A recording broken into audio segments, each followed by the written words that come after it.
Hi. ప్రెగ్నెన్సీలో healthy weight gain ఎలా అవ్వాలి? టిప్స్ చెప్పమని చాలామంది పేషెంట్స్ అడిగారు.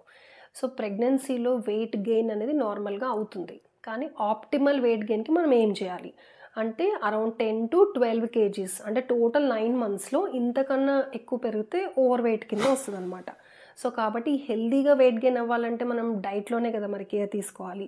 దాంట్లో ముఖ్యంగా వాటర్ ఇంక్లూడ్ చేసుకోండి. కంపల్సరీగా మినిమమ్ 3 లీటర్స్ నీళ్లు తాగేలాగా చూసుకోండి. తర్వాత ఎక్కువగానే ఫ్రెష్ ఫ్రూట్స్ ఏ సీజన్ ఆ సీజన్ దొరికే ఫ్రూట్స్‌ని ఇంక్లూడ్ చేసుకోండి మీ డైట్‌లో.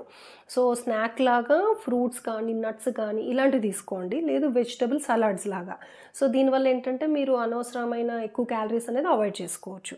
ఫ్రూట్స్‌లో కూడా డిఫరెంట్ వెరైటీస్ ఆఫ్ ఫ్రూట్స్ తీసుకుంటూ ఉండండి. ఎప్పుడు రోజు ఒకే రకం ఫ్రూట్ కాకుండా మార్నింగ్ ఒక టైప్ ఆఫ్ ఫ్రూట్, ఈవినింగ్ ఒక ఫ్రూట్ స్నాక్‌లో ఇంక్లూడ్ చేసుకోండి. తర్వాత మంచిగా iron rich, protein rich, carb కూడా ఉండాలి బేబీ గ్రోత్‌కి. సో, ఇలా అన్నీ కలిపి బ్యాలెన్స్డ్ డైట్ అనేది ఉండాలి.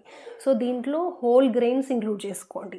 అంటే ఎక్కువగా పాలిష్ చేసేసినవి కాకుండా లైక్ మిల్లెట్స్, బ్రౌన్ రైస్, మిల్లెట్స్‌లో కూడా మనకి రకరకాల మిల్లెట్స్ అవైలబుల్ ఉన్నాయి. లైక్ జొన్నలు, రాగులు, సామలు, ఊదలు ఇలాంటివి. సో, ఇలా ఇవి కూడా ఒకే టైప్ ఒకే రోజు సేమ్ అలా తినకుండా మార్చుకుంటూ తీసుకోండి.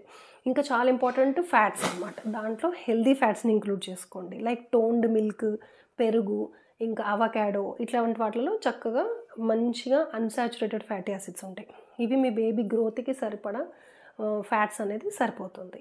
ఇంకోటి చాలా ఇంపార్టెంట్ విటమిన్ రిచ్ ఫుడ్స్. అంటే దీంట్లో ఎక్కువగానే ఆకుకూరలును, ఫ్రూట్స్ వస్తాయి. వీటిలో మంచి ఫైబర్ కూడా ఉంటుంది. మీకు కాన్‌స్టిపేషన్ బారిన పడకుండా హెల్ప్ అవుతుంది. మెయిన్‌గా అవాయిడ్ చేయాల్సినవి షుగరీ డ్రింక్స్.